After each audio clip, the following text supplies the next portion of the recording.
If you're a real estate agent and you're tired of cold calling, door knocking, and spending money on ads, then subscribe to this podcast. We discuss leveraging the power of YouTube for your real estate business and how these strategies earned us over $1 million in GCI our first year in real estate. My name is Levi Lascsak and my partner is Travis Plum. Let's get started. Okay, well let's get started. We got some peeps in here kicking off. So this is YouTube for real estate. Thank you all for joining us today. And I'm joined here by my trusty co-host and sidekick, the Wizard of Oz, Krissy Owens, and the man, the myth, the legend, Matt LaMarsh, making a cameo. I was about to say appearance. Yeah. What was I going to say? I was going to almost say experience. It almost is like an experience now to have Matt in here. I'm just happy to be here. Yeah, welcome, Matt. We've missed you for several months now. It's good to hear your voice. So, all right, well, good. We're going to get this kicked off today. I mean, what we're talking about today is camera confidence, and this comes up as a question quite a bit as far as, how do I gain confidence on the camera? Well, the simple answer would be practice, right? I mean, practice. That's the simple answer. And I know that may not seem that simple for a lot of people. And I just want to always remind people to think about the first time you ever started anything. You can go back as far as you want to. I mean, the thing is, walking, right? We all had to learn to walk. If you really want to go back that far, we all had to learn how to walk. The only thing is that back then, I'm not sure if we knew how to give up, right? It was just instinctively that we kept trying until we eventually walked. And so that's the thing is like now we're a lot older, a lot smarter, and now we can think about things. And so then we can also start thinking about limiting beliefs. And I think that's what really holds people back is they just kind of get stuck in their head sometimes. So think back to school, whatever you went through, what was challenging? What have you been really proud of accomplishing in your life? And did it seem awkward? Was it difficult? Did you not want to do it in the beginning? But think about that end result. For some, like I said, you could go, but you probably may not remember walking, but think about something that you did in school, maybe rehearsing for a school play. If you've ever done that before and you had to memorize anything, think about that. How was it in the beginning? I remember in high school, we had to memorize the Canterbury Tales. Now think about this. This was, I'm about to turn 43. So you could say this was 25 years ago, the Canterbury Tales. And to this day, that I was 18 years old, and I could at least kick that poem off by saying, one that April with the shortest sota, the druth of March have perished in the rota, and bad that every vein and switch liquor, which thereto engendered is the floor. One zephyr sake of the swait of breath, the spirit hath been every holten hath the tinder cropis, and the youngest sonas, and somewhere on from there. But it's amazing how, that's funny. From 25 years ago, I can still recite the first part of the Canterbury Tales because that was a school assignment that we had to memorize in some form of a different language. I don't know. That was like Old English or whatever that, I forget what that was. And I remember looking at that. It's a lot longer and thinking, well, this makes no sense. First of all, I can hardly make out the translation, but then to memorize that, the only way you do that is just through practice. And I remember, in my room recording it on a cassette tape and putting that cassette tape in my dual cassette player, right? Remember when you had the stereo? And I got that whenever I was 18. It was so cool. You had the dual cassette. Matt, you could probably remember this stuff too, right? The dual cassette player with the CD on the top portion of it. Remember those? Absolutely, of course. Amazing, right? I mean, like the greatest invention of the 1990s right there was the combo dual cassette recorder with the CD player on top. I mean, that thing was amazing. And I recorded myself on a cassette tape and put it in there and then played it back and would listen to myself reciting the poem while reciting the poem out loud at the same time, and was able to do that. And it just, at one point, what's funny about that sort of thing, and if you haven't thought about this, think about it. Whenever you do something and you do it over and over and over again, and sometimes it just feels like you're not going to get to the end point, or when is this going to click, or when is this going to happen? And I would recite that poem 20, 30, 40 times. And then sometimes you just got to stop. Sometimes you got to stop and you got to walk away. You got to go take a break. You need to come back the next day. Whatever the case may be, you just got to stop and say, okay, come back to it. And then what's amazing is whenever you do stop and come back to it, you can usually get through 70, 80, 90% of it. And then it makes it a lot easier to cap off the backside of it. So whatever we're doing, and I just remember, and what's funny is that's exactly what I did to memorize my intros for videos. Now, here's the thing is that, I prefer freestyling over scripting, because every time I've talked to somebody about scripting, it takes a long time to try to, first of all, completely write out a video. If you've ever tried to do that, not something we recommend. It takes a lot to try to pre-plan that. Now, it's much easier to have your bullet points. And what we always encourage people is the fact that your material, your content, it is in your head. And if I came to your neighborhood tomorrow and asked you to show me around town and show me homes, and asked you, what do you like about this neighborhood? What do you not like? What's down the street? What is this close by? How far is it? You could walk me through all of that. You don't need a script. You don't need notes. You don't need any of that. You would sit there and drive me around in the car if we were riding together, or at the next house, if we sat down for coffee or something. You could probably talk easily for 10, 20, almost 30 minutes. It's funny, some real estate agents, they're talkers, but then they say, well, I don't know what to say on camera. And it's like, well, you have no problem talking my ear off, right? But the thing is that your content, because your content is your area. It's your neighborhoods. It's your suburbs. It's where you grew up. And if you just move to an area, it's learning. It's learning all the new things. Get out there and explore. Use that as a time to share your experiences moving to a new area. Because guess what? A lot of people are probably going to be in your same shoes shortly thereafter. So your content. And so, but still the beginning of the video, and we talk about having a hook, you'll see this in pretty much any type of video content, is that you want to start out with a hook, whether that's short form, long form, or anything else. Right now, they say you have 3 seconds to grab somebody's attention. I hear anywhere from 3 to 7 seconds. But to grab somebody's attention that quickly, especially if they're scrolling on short form content, you definitely have a very short window of time. Now, if they search something on YouTube, click on it, they're probably going to be more inclined to stay a little bit longer, which is why I typically start all of the videos. So you're thinking about moving to, I've just done this over and over and over again to where, maybe that's not as exciting or clickbaity or intriguing. I don't know what it is, but the thing is that I'm looking for a very specific audience.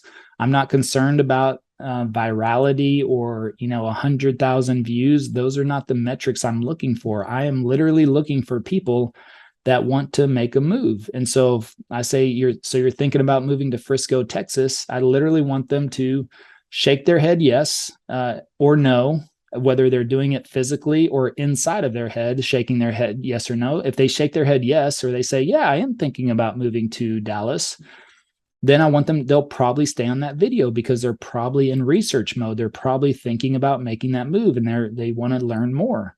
Now, if they're not thinking about it, or if they're not thinking about moving to Frisco or Plano or Allen, Texas, and they say, well, okay, well, no, I'm not thinking about it. Then if they jump off, I'm okay with that too, because I believe that tells the algorithm that they're not necessarily interested in that particular suburb. And if they click over, if they're not interested in Frisco and they click over to an Allen video and they start watching Allen, well, likely YouTube will serve them more Allen videos. And so that's what I want. But at the beginning, I did memorize the intro because the hook is always going to be a little bit different depending on your video. You do want that to be unique. And what I'm getting to is that I believe this ties into camera confidence, because if you can start your videos off pretty much very similar or the same way, or have your own cadence or your own flow, then I think that's going to help. It's going to help, with camera confidence, because I know if I'm in, let's say I was at the farmer's market, the other day, I say, hey, so you're thinking about moving to Dallas, Texas, and you want to know about what there is to do around the downtown area. Well, right here, we are in the farmer's market, which, as you can see, downtown is literally a couple of blocks away. You can walk down here. There's plenty of shops, restaurants. I kind of start talking them through a little summary. And in this video, we're actually going to walk you through and show you the inside, the outside, what there is to do around the farmer's market, some of the cool stuff you can get. So if that's what you're interested in, stick around, because we're going to get after it, And so I'm kind of premising the video. And if you're kind of getting a summary, I understand my hook. I'm going to have my hook, and then I'm going to kind of give a little summary. That's a little unscripted, but whenever I move into the next part, that is a scripted portion, to where if I say, hey, if this is your first time to the channel and you want to know everything there is about living in Dallas, Texas, then subscribe below, tap the bell for notifications so you can be the first to learn about the current market in Dallas. And then I can go into my next portion, which is so that's a call to action to subscribe. And then I have the call to action after that for them to give us a call, shoot us a text, send us an email, whether, happy to help you make a smooth move to Dallas. That portion is memorized. And I followed the exact same format. Anytime I've had to memorize something, is I write it down. I will record it. Right now, you can record it on your phone as a voice memo, of course, and then play it back. And then I would read what I wrote down out loud while I'm listening to myself say it to myself. So basically, I'm shutting off any opportunity for attention deficit to kick in, or distractions or squirrels or anything like that. I'm getting a sensory overload of audio, visual, voice, everything. I'm getting it from all angles, and I'm absorbing that portion that I want to memorize, which is really just the intro and the call to action. That's it. But see, that is the anchor. It's the anchor to your video, and it's the anchor in marketing as well. So if you have that anchor point, which is an intro, and if I played the Friends theme music right now, or I played Seinfeld's theme music right now, most everybody that I know would likely associate that song to those TV shows. And pick your favorite TV show. They have a song to it. They have a little intro. They have a beginning portion of it, and that syncs up, and that becomes an anchor. So no matter where you're at, day, night, weekend, month, year, America, Europe, it doesn't matter. If you hear that Friends theme song, you're probably going to immediately think Friends, period. And so if you have that anchor, it anchors for your viewer, but it also anchors you. It anchors you in the fact that now you have the opportunity to free flow into your topics. And if you're out and about, if you're doing a neighborhood video, I don't script any of that, because, again, the biggest part for me is to look at that camera dead in the lens and pretend that my good buddy Matt LaMarsh is with me. If Matt came to Dallas tomorrow and I wanted to tell him about the farmer's market and we were right there, I could do that. I could tell him everything he needed to know, and then walk him around and explain things to him as we walk through that. The only difference is now I'm doing it with a camera versus him in person. And this is where I'm talking to him individually in the camera. And this is something else you want to always keep in mind when you make videos. I would tend to avoid staying away from, hey, y'all, hey, everybody, hey, guys. That's kind of very general. Whenever we say you, or, so that's why I say, so you're thinking about moving to Dallas, Texas, that is very singular. It makes that experience, that viewing experience, very intimate, makes it more unique. It makes it one-on-one type of way. So I'm having a direct conversation with the viewer, not the viewers, with the viewer, so that I can provide them value and talk them through that. Now, that's for an outside video, but I'm still going to have the same type of intro and call to action in the beginning. And that just helps me free flow into the rest of the content. Now, is it a good idea to have an understanding of what I'm going to talk about? Sure. But I've also developed a flow for my outside videos, my neighborhood videos, that I pretty much follow the same format, and it makes it a lot easier. Now, whenever I'm indoors or I'm in the office, that's where bullet points really come into play, because the thing is that you think about it, what do people ask you questions about your area in the form of? It may be the form of a sentence, but it's actually a bullet point. So if I said, hey, Matt, how's the weather in Atlanta? Weather is your bullet point. And Matt could probably tell me all about the weather in Atlanta. And I could say, do you like it or do you hate it? Well, I like it here. I don't like it there. If I say, Matt, can you tell me about the traffic in Atlanta? He's going to be able to tell me about the traffic in Atlanta. All right, is it good or is it bad? Is it reasonable? Is it manageable? Or is it completely a nightmare? He could tell me that. But the thing is if he's making a video about the good and the bad of Atlanta, he knows the information. All he needs to do is write down weather, traffic, cost of living, gas price. I don't know. You could go down the list. You could go down, everything that you like or don't like, median home price, in the city, outside of the city. You could just make a quick bullet point list and think about it. If somebody were to ask you about that one thing, the information. And so that's why in a video in the office, it's very simple, I believe, if you still have your hook and your intro to move into your office video, all you need is your bullet points from there. And if you have your bullet points, then just, again, you want to look at that camera and have a conversation with that camera as if you were sitting right across the table from a client of yours.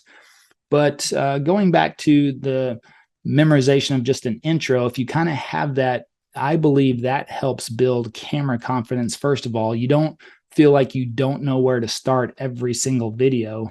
You're like, oh, I know where I'm going to start. I'm going to have a little hook, a little summary. I'm going to do my little intro. I'm going to do my little call to action. And then I'm going to get into the meat and potatoes of my video.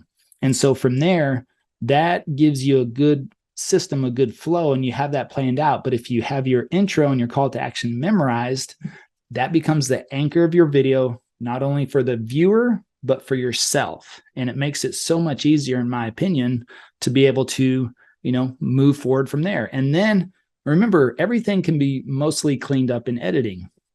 So again, when you're making an office video and you want to talk about the good and the bad of Atlanta, Georgia, then you talk about weather. Weather is your first bullet point, or traffic is your first bullet point, or cost of living, or food, or culture, or diversity, whatever the case may be.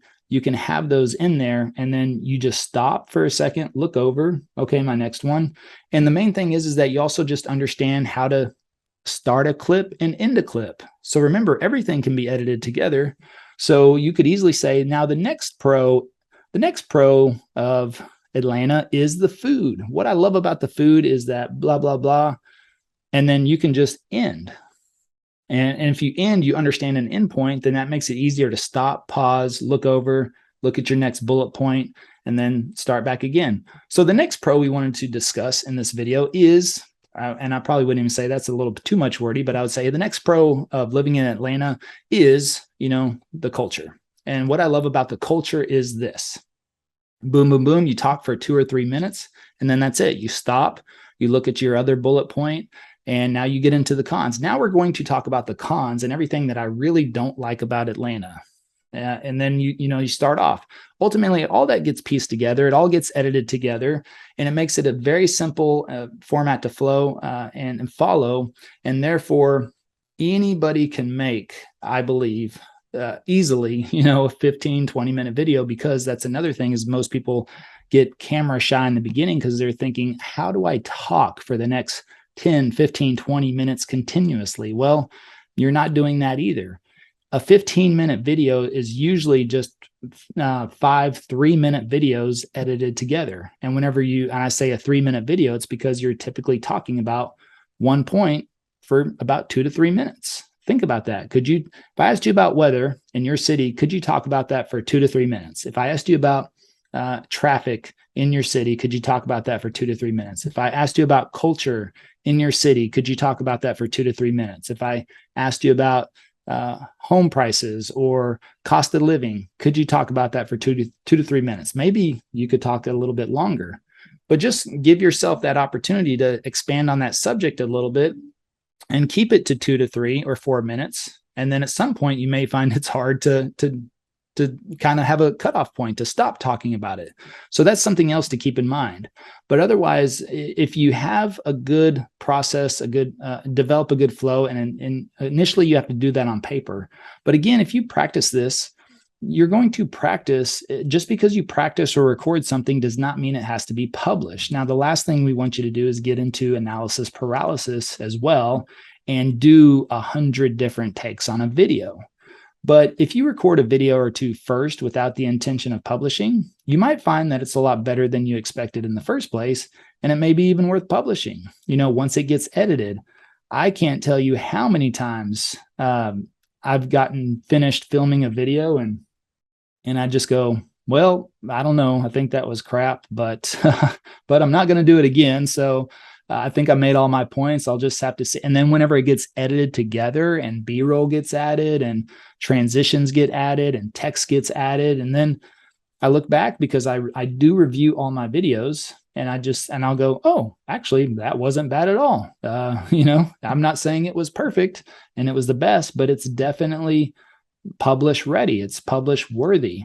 And it is, that is a difficult part about filming video as well, is because you're on one side of it. You're filming, especially in the beginning, it's going to feel awkward because you're going to have those start points, those stop points, and you're going to have those transitions that you have to do on your own. And there's nobody usually around. I mean, you're likely not going to start with a videographer or a partner, just the same way I started. And so it's just me, it's just you out there doing the filming and then going, okay, all right, not a lot of feedback. Now you can watch the clips back, but again, you don't have context. And that's why it's good to shoot a video, I believe, get it to your editor as quickly as possible, because once you get that finished version back, it's going to help you understand so much more of the process. But you've got to get through that first video first, and then you'll probably find out it's not that bad anyways. And the other thing is that, guess what? Nobody's probably going to watch your first video regardless. It's usually not the one that's going to go viral, and you're going to gain a lot of traction initially. So it's something that you just want to get out of the way, get to it. But think about these types of things. Understanding what you're going to talk about. I mean, and I'm not saying script out everything, and you can look, some people do that. They want to write out their video, put it on a teleprompter and read it, word for word. And you could do that. I believe that has a lot of time consumption involved in there. And also, most people get the sense whenever you're reading from a teleprompter. If you're not a skilled news anchor like Ron Burgundy, then most people can tell you're reading from a teleprompter. Now, if you develop that skill, you can also get better at it and make it look extremely natural, like Mr. Burgundy himself. But that does take practice as well. So I think going back to what we began with as far as walking and memorizing and even getting your real estate license. Think about when you got your real estate license. You get all these books, all these giant books. You're trying to memorize how many square feet are in an acre and, all this stuff that you're wondering, okay, do I really even need this? Am I going to use this in my real estate career? And then you got to take all these tests, and then you got to go to a proctored exam that's timed, and you sit in a little cubicle, and it's all overwhelming. And some people in this room may have not even passed the first time, and they went back. And some people didn't even pass the second time, and they went back again, and they passed the third or possibly the fourth time. But it doesn't matter. You know why? You know what they call the guy that finishes last in medical school? They call him doctor. So, once you're a doctor, once you're a real estate agent, nobody says, hey, what position did you finish in? What number were you in class? Nobody has yet to ask me, what score did I make on my real estate exam? It doesn't matter. You passed it. You stuck with it. It was awkward in the beginning. It was overwhelming. It was a lot of information, and you stuck with it. And I promise you, there's probably somebody in this room that didn't pass it the first time, and maybe even somebody that didn't pass it the second time. But again, they stuck with it and did it. And then think about the first time you wrote a contract, and you wrote that contract and you're going, okay, this thing's 20 pages long. I got to attach 8 addendums to it. And, it's just, I got to send it through DocuSign and load it all here and do this and all this other crazy stuff. And it was a lot. You probably had to call somebody, or you had somebody sit with you and do that. Or you told the client, all right, great. I'm going to go home and write this up and I'll send it over to you in an hour, and then you went home and you panicked and you called somebody, or you had somebody come over, you went to somebody's house, or, and they walked you through that contract and you wrote it up and you stuck with it. And the next time it got a little easier. The third or fourth time it got even easier. Fifth or sixth time, you're probably like, oh, piece of cake. I could do this in my sleep. And then you learn a couple of little shortcuts and things like that, and how to do things more efficiently. And then you keep moving through that process. And now everybody likely writes a contract without even thinking twice about it. So just remind yourself before we give up on video so quickly. And that's what really happens with a lot of people, is because I believe they are either,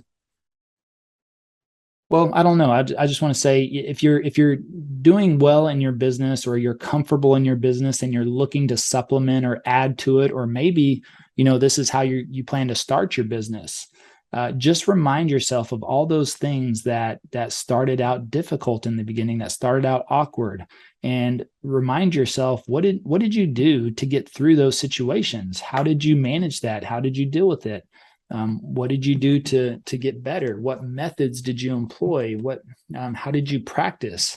Did you keep going? It's just, we were at the conference the other day, and they said, if you don't practice with yourself, you're going to practice on your clients. And if you start losing business, well, guess what? It's probably because you're practicing with your clients. So as much as people don't like to go through a flow of a script or a call script or a listing presentation or something like that, it's important to understand that. Now, I've always kind of practiced a sales process or a flow, or critiquing myself. But the thing is that I did that on my own time. So that way, whenever I got with a client, I could be as polished as possible. Same thing for build. We talked about this the last couple of these rooms, is that, that's a big opportunity to speak at Build. And I didn't want to mess that up. So you better believe I practiced and I practiced I train as you fight. That's what we said in the military. Train as you fight. You try to practice. Now, the thing is, practice doesn't always prepare you 100% for the exact situation. You can't account for that until you've actually gone through the exact situation. But you want to train and practice as closely as possible to the live situation, to what's actually going to happen. But the cool thing with video is that, yes, you can redo and recut and reshoot and all that stuff. But at the same time, you don't want it to turn into 20 takes, 20 shots, because guess what? Then you will get frustrated, and it's likely that you could quit. And so if you practice ahead of time, develop a process and a flow for yourself, at least. And maybe that looks like writing it down on paper to say, okay, I'm going to do my hook, and here's my intro, here's my call to action, and then I'm going to transition into this portion of the video. But I need to memorize this first part as well to anchor everything. So that gives me the confidence that I need to make this a little bit easier. And then, you move forward with that. So those would be, I think, just some really helpful things to remember and keep in mind, as you go through this process, or even as you continue through this process. That way, we don't give up. Because the one thing I do know is that if you have more than 1 year left in your real estate career, you should be on YouTube. Regardless of whether you want it to be a majority of your business or a portion of your business. I believe it is the gift that keeps on giving. It's the best return of your time, the best use of your time, because one video can last forever. And gain momentum. Krissy and I were going through, I was actually doing a training yesterday on Zoom, and somebody asked me about shorts. Now, I had written off shorts, last year, whenever they first came out. I was looking at shorts and I tested them for 3 weeks on the channel. And I won't get into that right now, but maybe we could have a separate room on this, Krissy. So maybe we make a note about doing a room on shorts. But I tested it, and that's the thing. You can test everything. It's okay to test everything. You're not going to tank your channel or blow up your channel or break anything. You'll definitely learn something. Maybe you'll learn a way not to do something, but you're not going to break YouTube. So if you want to test something, test something. If you want to try something different, try something different. What has worked for us does not necessarily work for everybody else. Now, we have a format and a flow that a lot of people have followed, and it has worked very, very well for them. So we do know of some fundamentals and principles that are in place, but ultimately every market is different. Every person is different. Every personality is different, So, if I try to incorporate Porsches into my videos, it's not really my thing. It's Matt's thing. Like, Matt can incorporate supercars and Porsches in his, videos. I wouldn't say dedicate videos to it, but you incorporate that stuff. I mean, it shows a little bit of personality, and there's a way to do that. And especially if he's going to do a luxury video, I think that's a great thing to do. But for me, I'm not driving one. I like the way they look. When I see a cool one on Instagram, I'll send it to Matt. And that's about the extent of my Porsche knowledge, and that's just it. It's just not really my thing. So if I try to copy what Matt does or his enthusiasm for that in my videos, it's just not going to come off that well. And so, with shorts, I tested them for about 3 weeks on the channel when they first came out, after I researched them for about 2 months. But the thing was, whenever they first came out, nobody really knew anything about it. And I had several conversations on Clubhouse with several influencers, real estate YouTuber, or not real estate, but just YouTubers in general. And I would have conversations, and everybody would tell me something different about shorts. It's good here, it's bad here, it does this, it does that, it does, this and that. And ultimately it came down to, well, I got to make the decision. Do I want to incorporate it or not? Well, if I'm going to do it, what am I looking for? What is the stopping point? What's the starting point? So I did have a plan for that in place. After about 3 weeks, I didn't necessarily like what I saw. So, that was that. Plus, they weren't really involved in search. And that was kind of the biggest thing, because we preface so much around YouTube on search. They weren't optimized for that. And it wasn't something that YouTube was promoting. Well, all of a sudden, I was doing a training on Monday, actually, and somebody was asking me about shorts, and I was like, well, let's just take a look real quick, and I'll show you some things, what I didn't like. And I went in there, and I had not looked at them at all. Well, whenever I clicked on shorts, which now they have a separate tab in the analytics for it, what I learned is that all of a sudden, in the last month, we've gotten 4,000 views from those shorts we posted well over a year ago. And I started looking at some of the top ones, and they had hockey sticks. After a year, over the last 2 months, they have all regained traction, and their number one driver is search. So now YouTube is pushing search and making shorts searchable. And so we've just gained an extra 4,000 views this last month from videos we posted over a year ago that I had completely written off and hadn't even really dug in to look at them again either. And all of a sudden, and they're bringing us, they brought us like 100 subscribers or so. Pretty interesting. So now I've got a whole different thought process, and I have to dig into it a little bit more, that now we may re-implement, some shorts into the channel, which could be very interesting. So those are the things, but I'm always critiquing, always trying to improve, always trying to learn something, always trying to keep an eye out.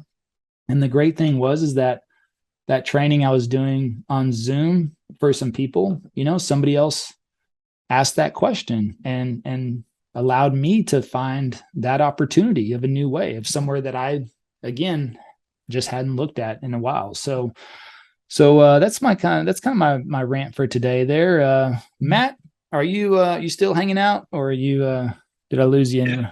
Oh, Yeah, I'm here. well, hey man, want to get your feedback. You seem very camera confident and don't seem like you have too much of an issue getting on there. And I know you do a lot of stuff just off the cuff, especially on Instagram. And how do you transition? Is there a difference for you between kind of doing things off the cuff on Instagram versus sitting down and recording for YouTube? And is there anything that like helps you get ready for that? Yeah, great question. I think, understanding the different platforms, because I've been a consumer for a long time of social media content and just videos in general.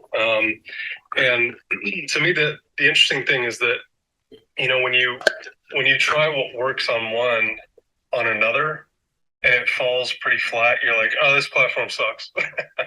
You're like, this doesn't work over here. Well, yeah, it doesn't work over here because it's a different app completely. It's a different audience completely. And, that was one thing that, if I were going to give, younger Matt any advice about getting on video or getting more confident in video, is just do more of what he was doing, because I was on Snapchat, doing daily stories, kind of like I do on Instagram now.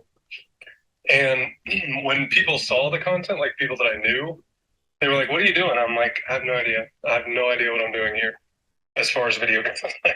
I'm just trying to tell you stories. I'm trying to tell you about, my business, what's going on, what's happening. And, over the course of some time, like 4 years probably, we built a really big audience on that platform. And that platform, just for context, is like no other platform. Like Snapchat, for those of you that are on it now, it didn't look like it does now. Like it was very, very different. In order to, you talk about like searchability, discoverability, on Snapchat, it was virtually impossible outside of your Snap code, which meant I had to be in person. I had to pull up my Snap code, kind of like paying me on Venmo now. I had to pull it up that way. Searching Matt LaMarsh would not bring you to my Snapchat channel, if you will. So, starting out there was super difficult because you had no context for any other platform. And then as I got onto YouTube and Facebook, live and recording videos and then posting them there, I really learned a lot more about the audience. For me, it was very, very easy to see the delineation between YouTube and Facebook as an example, because I could post the exact same video to both platforms natively. And YouTube, when I, use the correct keywords and hashtags and everything else, the intentionality and the engagement that we got there was significantly higher than Facebook.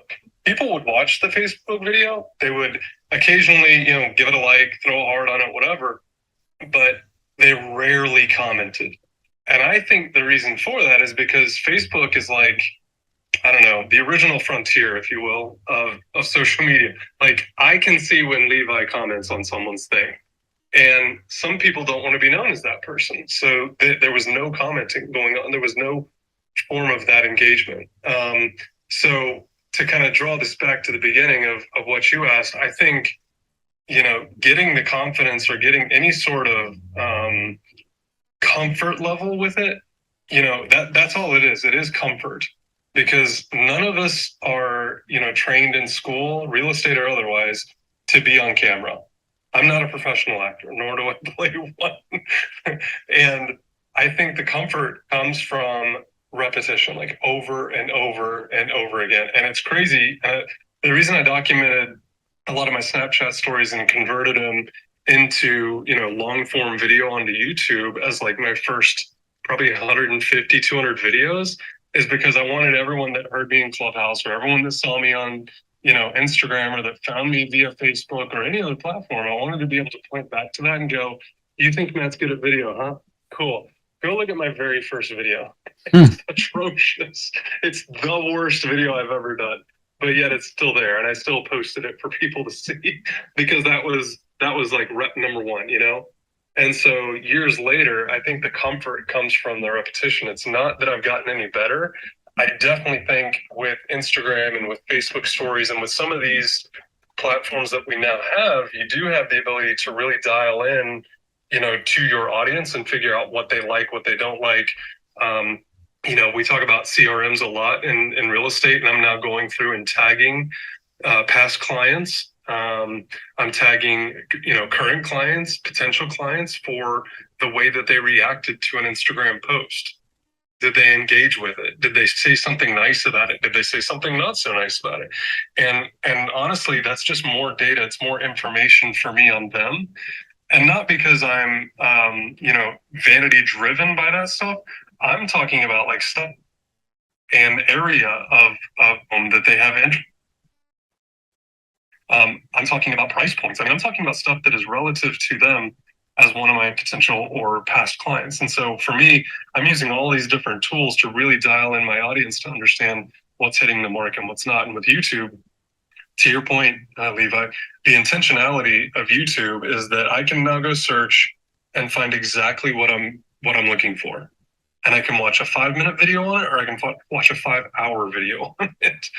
And everyone that thinks that, this isn't like blue ocean is sadly mistaken, because probably just in the last year since Levi started talking about this stuff and the results that he was having, there's probably been, I don't know, 5 to 10 agents that I know personally that have started on YouTube, have had success with YouTube, that all live in Atlanta.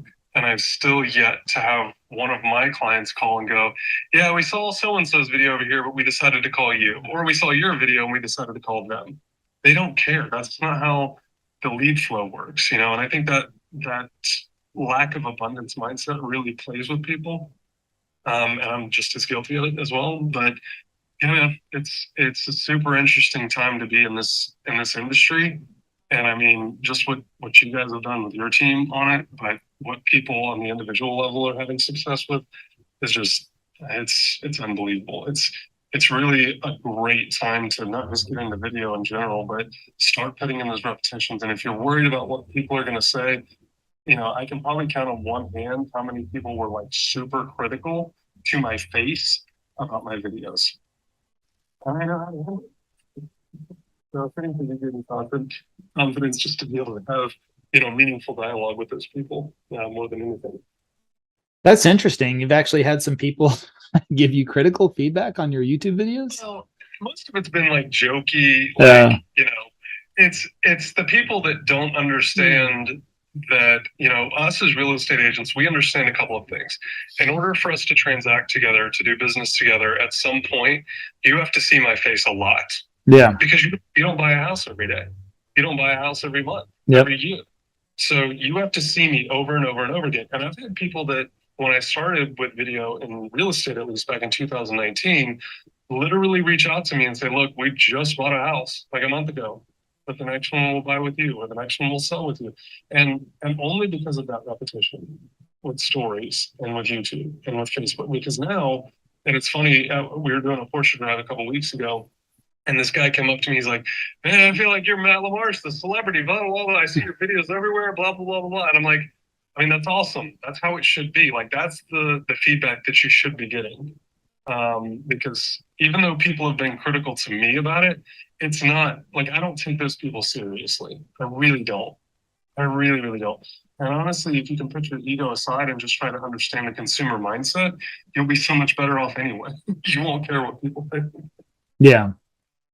Yeah, the only criticism I've gotten in videos is from the comments, and that's usually always like a sleazy real estate salesperson. It's like, look, I'm just trying to convey the opportunity here or there, and really I pretty much stay neutral in most of my videos. It's just showing the areas and things like that, and then of course talking about good and bad and what I like and what I don't like. And it's funny, but yeah, I mean, it's something that is not even a consideration. But going back to the other channels, YouTube tells us in our analytics the top 15 channels that our audience watches, and 10 out of the top 15 are Dallas real estate channels, and 8 of those have popped up since we've started. So they're not going to stop. Do you think in 6 months to 12 months and beyond, but let's just even say 6 months, do you think there will be more agents in your area on YouTube or less?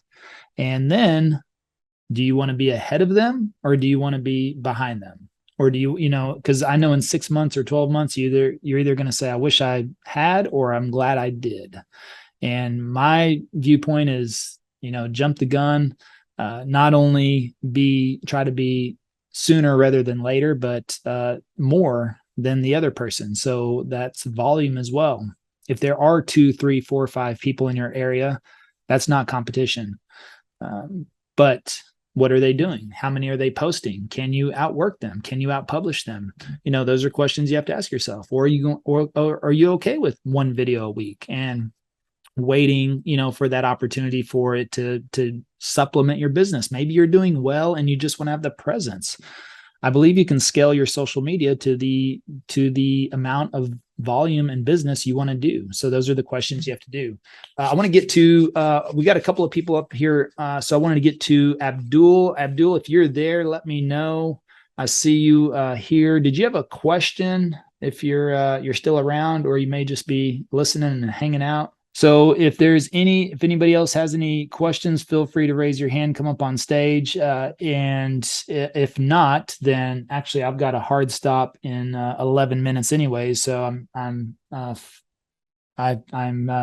okay with closing it down. Krissy, are you still with us? You hanging out there? Oh yeah, I'm always here. Yeah. Anything you'd like to add in on the camera confidence discussion here? Yes. I mean, what people always ask me, when we get on video editing calls and people they get so worried that their videos are going to come out poorly, or that they're going to I mean, I've even gotten questions from people who've been like, are you guys going to think that I'm dumb? Like, I mean, I even think that some people think that we're going to judge you on the editing side too.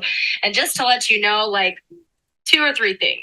Number one, once you send something to an editor, editing is magic. And things, we cut out your swallows, we cut out, if you trip on the sidewalk, or we'll play it up if you're Levi, like we can do magical things in editing. And so a lot of stuff that you think is really, really obvious or really, really, bad on your side, it's probably going to be smoothed out in the editing process. So don't overthink that. The other thing is that a lot of times, like I joke all the time because, when Levi trips in a video, I tell my team, I used to be the one who edited the videos. And so I had lots of fun with that. Or when he goes and he starts talking to animals, go back and watch some of our videos and you'll see he's the animal whisperer. But I love to play up some of those things because those are the things that people see as so authentic. I mean, even with Matt, I remember one of the comments that somebody had on Matt's videos was that his video or that his windows were dirty or something like that. And I'm like, if that's the worst kind of criticism that you get on your video, then you're probably doing a good job, right? Like if you have a dirty car window and that's the worst thing, then I think your video is pretty good. So, I mean, ultimately, the people who are going to give you criticism probably aren't even looking to move to your area. The people who are looking at your videos are looking for the content. So don't get too tied up with the details. And also know that a lot of even our worst videos out there, they kind of speak to who we are anyway. I mean, going back to Matt, I remember when we looked over his channel initially when we were looking over things and getting started with him. I went back way back just to kind of see where he started and where he was now, getting some styling information, seeing what we could do to improve. And I noticed one of his videos that was cut pretty raw. I mean, it was probably done with an older camera. It wasn't the greatest quality, but it has quite a few views. I'm trying to remember which one it was, but I mean, it's got quite a few views on it. And so ultimately, at the end of the day, good content, we can get past, not the greatest filming, because you'll get better with time. So just get out there very best. And, ultimately you're going to learn from your experiences and it will just make your videos better. So, that's a great point. Is our number one viewed video on our YouTube channel is the We Can't Stand Dallas. It's Travis and I. He walked in on the middle whenever I was filming it, literally walked in the That's middle right. of, I was at my house filming it and he just walks in, barges in the middle of it. And then I was like, well, hey, you want to jump in the video? And I gave him a mic what we had at the time, we had transmitter mics that have channels. Actually, you would set channel settings on them. What I didn't know that you had to be on different channels if you're going to be standing next to each other. So whenever I put on his mic and then we start talking, what happens is my mic cuts out, and then you're only picking up my audio from his mic, which makes me sound. Anyways, when I look back at it, I'm like, oh my God, train wreck. It's terrible. I mean, the audio is not bad, but it's not anywhere that I would want to be. What I would want to be in a video. But in the end, it was like, well, we filmed that thing and we sat there and we just went back and forth and chatted it up. And then it came out to like a 28-minute video. It was 28 minutes because then it was the two of us. He interrupted me. We left that part in there, and the audio cut, is not the greatest. And it's our number one video. And it pains me. No, it's all right, but it's good. It's just funny because we left the screw ups in there. We didn't go back and try to reshoot it because I tell you what, when you film a 30-minute video, I'm not going to redo it. Probably I'm going to be like, I'm just going to live with the pain of it not being perfect. So, that was it. So anyways, that's funny. And yeah, I mean, you just work through that stuff and keep going. And yes, Krissy loved to play up my trips. So they put it in slow motion, played it back, rewind. I mean, all kinds of stuff. But luckily I never completely bit the pavement. I caught myself every time, but there's several, probably at least 3 or 4 times I've caught a curb or two and nearly planted. But yes, I do love animals as well. And will randomly encounter dogs and cats and other things in my videos. And I just, I got to stop and say hello. You got to stop and pet the animals anytime you encounter one. And then I've got to go back and watch. He's a horse whisperer in one of them. So I want to say it's the Parker vlog. Oh, well, actually that one, I do know I think it was University Park. I got to come like from a pretty good distance away. That cat came up to me, and then it started following me around for about 3 houses. So the animals love him. He had a dog at the lake house. I mean, he's got all kinds of animals that follow him around. Oh yeah, that's right. The lake life video. That dog was super cool. And I was out there like 6:30 in the morning trying to catch the sunrise. And all I heard was little bells jingling off in the distance. And I was like, what is that? I was like, is the ice cream man coming? Is that the ice cream truck? I was like, what's going on here? And then all of a sudden this little fluffy dog comes running up to me and we just hang out. We have a good time. So leave that stuff in. If we talk about this, and I'm going to close out with this, is we talk about don't show your cards. We've talked about this a lot lately, and it's and I referenced that point like whenever I was on stage, when I made the mistake of practicing my speech. I knew I had a 20-minute time limit, but I practiced going from 0 to 20 minutes versus on stage, the countdown timer is from 20 minutes to 0. So I knew exactly where I needed to be in the timestamp in my slides. And whenever I looked down, it was 5 minutes off because it was counting down instead of counting up.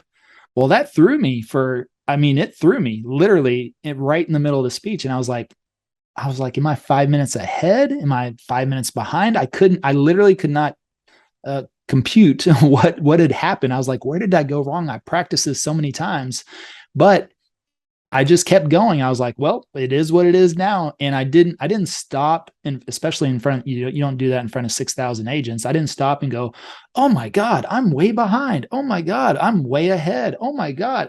And sometimes you'll see speakers do that and they'll be like, oh man, I got to hurry up. I'm way off. Or, but I kept going. And what happened was that I was still on time. I just didn't, I practiced the wrong way on the timer. So I ended up finishing 1 minute early, which that was one of my major goals, was to not go over, because they're running such a tight ship. You want to be respectful of the event and the venue and the staff and everybody else, because they ask you specifically, do not go over.